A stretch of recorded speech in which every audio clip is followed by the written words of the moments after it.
Hey everyone, welcome to the video. This one we're going over the Thursday Night Football Showdown Slate, the Ravens versus the Jets. Probably not the most exciting game in the world unless you're a Ravens fan, because I believe the Ravens just absolutely steamroll these Jets here. They're massive 15.5 point favorites at home. So this should be pretty one-sided, but it's football nonetheless, so we're going to break it down.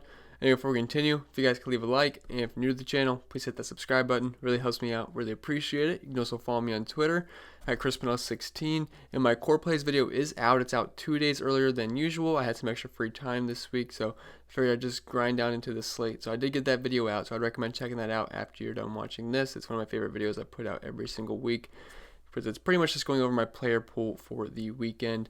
And if you're interested in the spreadsheet I build every single week in my Discord chat, links in the description below for my Patreon. And without further ado, let's get right into this slate. And my advice for this slate is play Lamar Jackson and figure the rest out. I mean, that's pretty much it. You got to play Lamar this week. He comes in at $13,800, the most expensive guy in the slate by far, but it's deservedly so, and you are definitely playing him. Don't try to get cute. You're going to play Lamar Jackson. And he's not fadeable. You just can't fade him on a single game slate. And it's hard to fade him on a full game slate. So I don't know why you'd want to fade him on a single game slate. He's just pretty much an absolute lock here. I know he's dealing with the quad injury, but I'm willing to look past that. He should be fine. And last time he was on a showdown slate, he dismantled the Rams for 36 points and 5 passing touchdowns. And the Rams aren't a terrible defense. I mean, they're not like an elite defense, but not terrible. I mean, he still had 5 passing touchdowns. And if you didn't play him on that slate, even with the high price tag, you lost. I mean, there was just no coming back from that.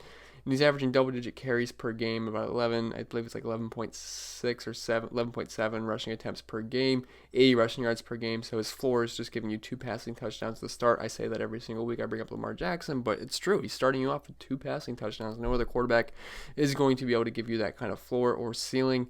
And even if he throws for 100 yards, I mean, he's done it the past 3 games. He's thrown for 100 yards. And his fantasy points, 36, 26, and 20. If another quarterback is throwing for 100, like if Sam Darnold throws for 100 yards, he's probably getting you 7 fantasy points at most. So, I mean, with Lamar Jackson, I don't really care how he does through the air. He doesn't really complete more than any more than like 17 passes a game.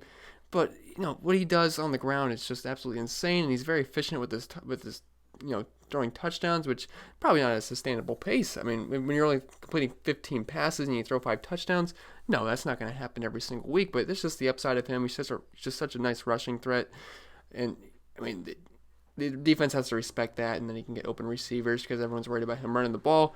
But Lamar Jackson, he's obviously the best player on this slate. Now, I usually look at how defenses are versus the run when it comes to playing Lamar Jackson, because that's where I want him to do most of his damage. And the Jets are very good on the ground. They are second DVOA versus the run. Yeah, whoops. I just realized you guys couldn't see the name. But yeah, they're second DVOA versus the run, but they are 22nd DVOA versus the pass. But either way, the Ravens should roll here with them in their 30.5 point team total. I think Lamar Jackson is pretty much the main portion of that, scoring touchdowns. So definitely got to put in Lamar Jackson. I think he is your top candidate for the captain spot. If I don't have him in the captain spot, I honestly feel like I'll be at a disadvantage, because I think he just pretty much is going to have to break the slate. I mean, it's just what he does. 100 plus rushing yards, 100 to 200 yards passing, a couple of touchdowns on the ground and through the air. I mean, Lamar Jackson's pretty much the smash play on the slate. And it's very easy to fit him in because there's a lot of injuries on the Jets, and you can very easily fit in Lamar Jackson. Why does this keep doing that? Let me pull the name back up again, see if it does that. I might just have to pull the screen down. Okay. That's better. All right, so Mark Ingram, he's 10,400, about 3,000 less than Lamar Jackson. And last time on a showdown slate, I said I didn't want to play Ingram, and I felt stupid because he had his second best game of the year. He had 27 fantasy points, 15 carries, 111 yards, and a touchdown. And also had a receiving touchdown as well. I felt pretty darn dumb. So go figure. But I got to say, this is a tough matchup again, and the Jets are second DVA versus the run, and are top 10 in fewest points allowed per game to running backs. On the other hand, though, the Ravens are 15-point favorites at home, and I love running backs that are home favorites, especially ones that aren't good pass catchers. So this does set up well for Mark Ingram. And I gotta say, though, he does not rate out as a good point per dollar play, and he's not really involved in the passing game much. And if they are a big, I don't see why Gus Edwards couldn't get a lot of carries here on a short week to keep Ingram fresh. So there's concerns there. Now, if he gets 100 plus rushing yards and a couple of touchdowns, he's going to be a pretty good play, which he's definitely capable of doing because this Ravens offense is just a machine right now. They will go right down the field. They will run the ball as much as they can. Mark Ingram, Lamar Jackson back to back, and then Gus Edwards will spell him a little bit. So Mark Ingram, it's pretty easy to fit him in, I will say, so I'm not fading him whatsoever. I don't think he's a great point per dollar play. Well, he doesn't have to be because I do think he's going to be one of the higher scorer plays in the slate. And he's a safe play for sure because he's got a touchdown upside. So I do like Mark Ingram. I will not fade him this time. I did fade him versus the Rams. Did not work out very well. But I will have Mark Ingram in my player pool on the Showdown slate for sure. Now, Sam Darnold, he's probably not going to make my player pool, to be honest, at 9,800. I got to say he seems a bit pricey, and I don't think he deserves to be near 10K. More like 8K. If he was 8K, I might have a little bit of interest, but at 10K, probably gonna have to really talk me into playing some Sam Darnold. I'm not sure I'm gonna be able to do it either. The Jets have a laughable 15-point total, and the Ravens are third DVOA versus the pass, and they also can apply pressure, and I just don't see Darnold doing anything on the road in a rough environment in prime time. Would not surprise me if we see a close replica to the Patriots game where he got absolutely destroyed. I forget how many points. I don't even know. Did he even score a point? I don't even remember. Negative 1.66 points. So he would have been better off just leaving that position blank. So Sam Darnold, tough matchup. Ravens are allowing 14.1 points per game to quarterbacks, which is second fewest in the NFL. I think it's going to be a pretty tough time for Sam Darnold. It's not someone I really want to trust, especially near 10K. I mean, I'd rather play Le'Veon Bell, who's, 400 cheaper. So I'd rather play Le'Veon Bell. So Sam Darnold really not on my radar, and I have a hard time seeing him having a really good game here. Le'Veon Bell at 9,400. I gotta like Le'Veon Bell here just from a volume standpoint. He looks good to go after the flu and the whole bowling hiatus, but he did bowl 251, so that was pretty impressive. I'll give him that. And honestly, who cares? They told him to go home. Why can't he just go bowling? It's not like it takes the amount of effort it takes to go bowling is not the same amount of effort it takes to play in a National Football League football game. So I don't really care about the whole bowling thing. I think that's blown out of proportion, and Adam Gase is just stupid anyway. So, but yeah, Le'Veon Bell. I have a hard time trusting Adam Gase, just because he might not going to give him the ball after because he seemed pretty upset about it. But he's really not going to have much of a choice because Bilal Powell's out and then Ty Montgomery's questionable for the game. So it's pretty much going to be Le'Veon Bell back there. I know Josh Adams exists, but I mean, it's just Josh Adams. So Le'Veon Bell should get 20 plus touches here. Now, they're not going to be very efficient touches. Le'Veon Bell has not been efficient in the slightest this season, only 3.2 yards per carry. That is awful. Like, just for example, Nick Chubb's averaging over 5 yards per carry, and Christian McCaffrey, Dalvin Cook. So he has just been bad. He's like in David Montgomery levels right now. But, his offensive line isn't giving him any help either. They're pretty much bottom 5 in every statistical category in run blocking, adjusted line yards, all that good stuff, all that nerdy stuff. But the Ravens, they're 21st DVOA versus the run, so it is much easier to run on these guys than it is to pass. But they are only allowing the 7th fewest points per game to the position, so it's kind of a wash there. But he's going to get volume. I don't like paying this much for a Jet on this slate, but he's the best option out of them all, and he's in line for a big workload. Garbage time, some receptions out of the backfield. Maybe if he's getting, say he catches like 7 balls for 60 yards, lucks his way into a touchdown. He gets like 15 carries for 50 some yards. I could kind of see that being a stat line for Le'Veon Bell, but it's really not that hard to fit him in. So I don't mind playing Le'Veon Bell here, and I do think he's the best Jet to play on this slate just from a projection standpoint. So yeah, I do like Le'Veon Bell. Robbie Anderson. I really don't like Robbie Anderson here, and his profile picture makes me laugh every time. I don't know what's going on with his hair there, but I don't know. Something's going on. I do like Robbie Anderson, though. I think he's a pretty good player, and I'm a fan of him. I do think he's talented, but this is not the matchup to get excited for. I already said the Ravens are third DVOA versus the pass, and he's going to get a fair amount of Jimmy Smith, and he's got one of the worst wide receiver versus cornerback matchups of the week on PFF. The only way I can see Anderson really working out is in garbage time, or if he just burns someone for a long touchdown, which is definitely possible with Robbie Anderson. He's one of the fastest guys on the field every time he steps on the field. The guy's a burner, but it's a really tough matchup. The Ravens defense has been so good. So Robbie Anderson at 9K. If he was cheaper, yeah, but at 9K, I'm having a hard time trusting him. I mean, when he had a really tough matchup versus, he's had a really good stretch of matchups here. I mean, Miami, Cincy, Oakland, Washington, New York, Miami. He's pretty much had the best matchups since like week 9 possible. Jacksonville's not the best, worst matchup, it's not the best either, but versus New England, this is a pretty similar matchup. He had 8 targets, 1 catch, 2 points. He's pretty much tied to Sam Darnold here. I don't see Sam Darnold having a good game, so Robbie Anderson, I don't really think is going to have a big game unless he hits on a big play, which is definitely possible, but not something I'm banking on this slate. Mark Andrews at 8,400. So he should be active. Now, he didn't practice on Monday, but he was limited the past 2 days, so he is trending in the right direction here. Although we may have to be a little bit cautious here, considering they are massive home favorites, and they may just not give him a full run, because really, why risk it versus the Jets on a short week? These guys already got the division locked up basically at this point. They should be able to get the 1 seed. I don't really see any reason to push Mark Andrews to the limit here and risk injury. And I will say though, the Jets are pretty good versus tight ends, though. They are allowing the second fewest points per game to the position, only behind, coincidentally, the Ravens. So we have the two best defenses in the league going against versus tight ends going up in the same game. But Mark Andrews, I really don't care about matchups when it comes to him, because he's just a really good tight end. He's on one of the best offenses in the NFL. But with the injury, I don't see a reason why they would absolutely push him, especially if they get a big lead. So he's someone I'm going to be cautious with at 8,400.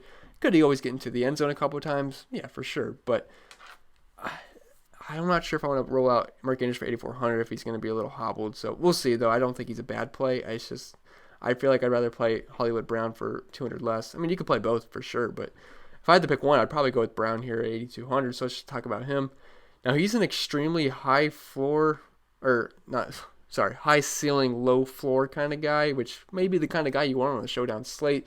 On a main slate, you're pushing it, but on a showdown slate, you want a guy that can absolutely blow the top off of a slate, and he can certainly do that. If you look at his game log, 2, 1, 21, 4, 18, 7, 11, 6, 6, 16, 33. That's the kind of guy he is. He can hit the long ball, he can hit the big play, or he can go pretty much invisible. So I will say, though, he had a very good game last time on a showdown slate where he had 21 points, 7 targets, 5 catches, 2 touchdowns. Maybe lose my season-long matchup because of this. But it was a good matchup versus the Jets, pretty soft versus the pass, allowing the 11th most points per game to the position, and they are 22nd DVOA versus the pass. And he would be my top option to pair with Lamar if you want to stack the two. So I do like Hollywood Brown here. I think he's a pretty solid play just for a showdown slate. If this was a regular slate, probably not going to have too much interest. But on a showdown slate, Marquise Brown could always hit a couple bombs and get 30 fantasy points. So don't mind Hollywood. Jamison Crowder, I'm just really not that interested in any of these Jets players. I think one of them might have a solid game just from playing from behind and just targets near the end of the game, because this should be a pretty pass-heavy attack for 15-point underdog Jets. It's just they only have a 15-point over-under, so I don't expect a lot of points to be scored here. But yeah, Crowder, he disappointed last week in a great matchup versus Miami. I personally played him. He had 7 targets, which was great, but 3 catches for 29 yards, 5 points. It sucked. And it's not going to get any easier here versus Baltimore. He runs 76% of his snaps out of the slot, which means he will get a dreadful matchup against Marlon Humphrey, who's the main slot corner for the Baltimore Ravens. And everyone makes fun of me when I say Baltimore. Am I saying it wrong? I've always said it like this, Baltimore. It's how I hear it being said. I guess I say it with a D. Maybe it's just a Midwest thing. I don't know, but I say Baltimore. And I probably said Baltimore a lot in this video, so I might get some comments about it, but I don't know. It's just how I've always said it. I don't know if it's that noticeable. I don't know. Maybe it's just from where I'm from. I don't know. But anyway, what was I talking about? Marlon Humphrey? Yeah, Marlon Humphrey is a good corner. You're going to be matched up against Jamison Crowder. Not something I'm looking forward to for Jamison Crowder personally. Maybe near the end of the game, the coverage gets a little bit softer if they're up by 20, 30 points. So you could get a bunch of short crossing routes, but I don't think there's a whole lot of upside here unless he gets into the end zone. That's not something I'm going to personally bank on with Jamison Crowder at 7,800. So not a main play for me, maybe more of a secondary lineup filler. I can't play any of these quarterbacks unless you want to get really weird and play Robert Griffin III and hope the Ravens get up 30. Lamar Jackson is dealing with the quad issue. Maybe RG3 gets some third to fourth quarter run, throws a touchdown or two. Hey, you could be getting a 1% owned RG3 that ends up scoring 15 points. Not totally out of the question. Am I recommending this? No, just know it's a possibility. And if it actually does happen, I would like to get credit for it. But the Ravens at 5,800, they are a core play for me. They are someone I'm going to want to get in the majority of my lineups, and I love them in this matchup. Since week 7, they've been absolutely amazing. 9.7, 13, 15, 24, 13, and 18 points. Ravens have been great, and this Jets offense is nothing to be scared of whatsoever. And I think we can load up on the Ravens defense here. And this isn't a terrible price for them either at 5,800. Not too bad. They're massive 15.5 point favorites at home in primetime. Load them up. I think this is a pretty easy play at 5,800.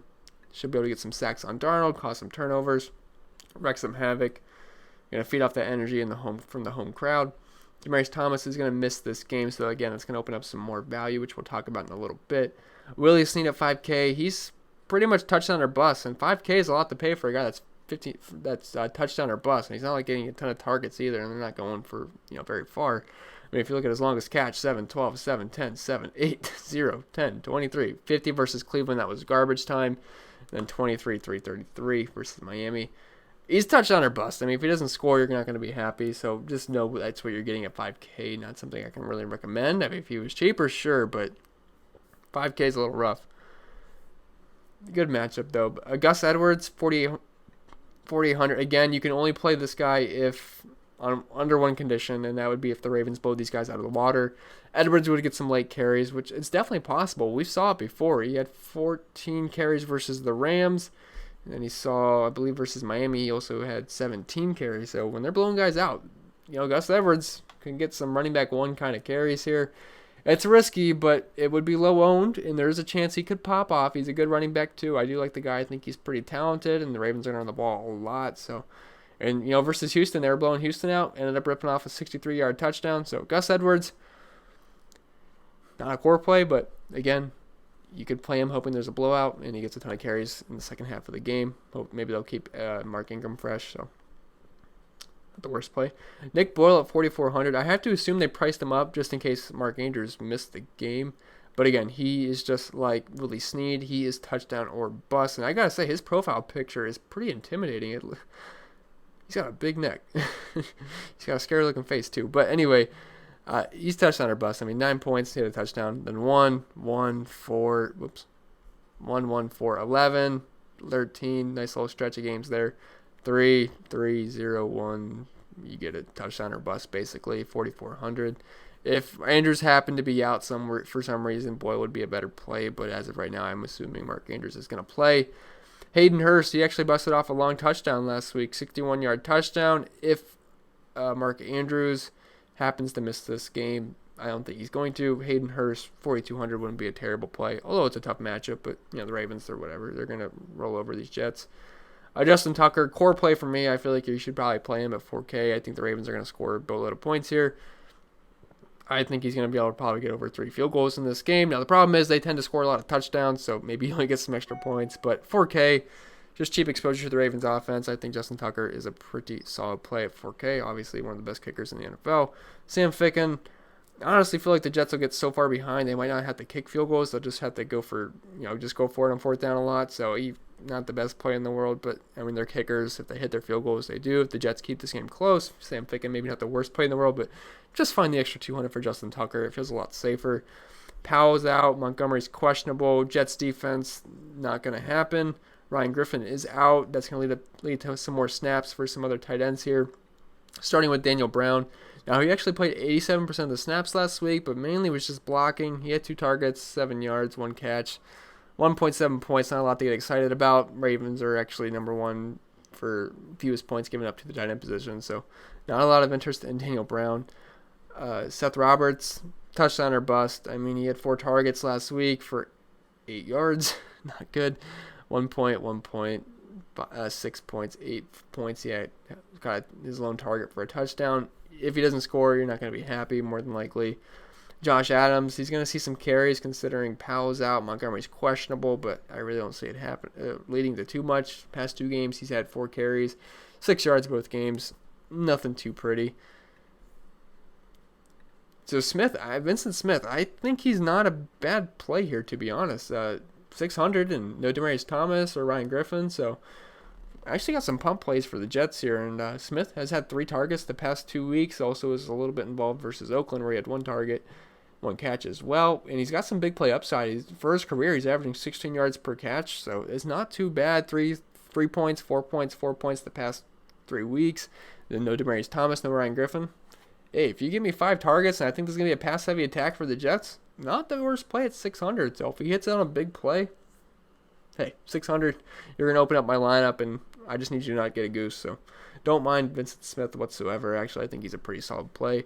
And pretty much all of these guys are just touchdown or bust plays. Miles Boykin, again, I mean, he's going to goose you. Well, you could also get 2 catches, 2 targets, 54 yards. I mean, not someone you can really trust here. Chris Moore, you could play Wesco. I mean, 200. No Ryan Griffin, although he only played, I believe, 14% of the snaps. Yeah, 15% of the snaps last week. So maybe they get him more involved in the game plan this week, but not really something I can trust too much. Maybe he catches a couple catches at 200. That's really all you need. Maybe he gets a cheap touchdown. Not something I'll bank on, but it's possible. But Wesco, I mean, yeah, there's a lot of pump plays for the Jets right now just because they're missing a lot of bodies. So let's just attempt to make a lineup. It's probably going to be Ravens heavy for me on this slate. Oh, my gosh. Yes, it's probably going to be Ravens heavy for me on this slate. So let's plug in Lamar Jackson at the captain. He's 20,700, but I'm going to plug him in. It's pretty easy to do so.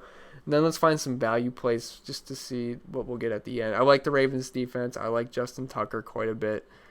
So we have 6,500 left. So again, this is going to be pretty easy to make a lineup because I do think we could play Vincent Smith. I think we could find the pump play. Then we have 94.50 left per lineup. So we can just load up here. We could go with Mark Ingram. We could 8,500 left. We could play Mark Andrews if we think he's going to be healthy enough. You could always go with that. If you don't think he's going to be healthy enough, he's going to probably play, but if you don't think he's going to be like a full go during the game, you could play Hollywood Brown. Leave 300 on the table. I really don't care when it comes to a showdown slate.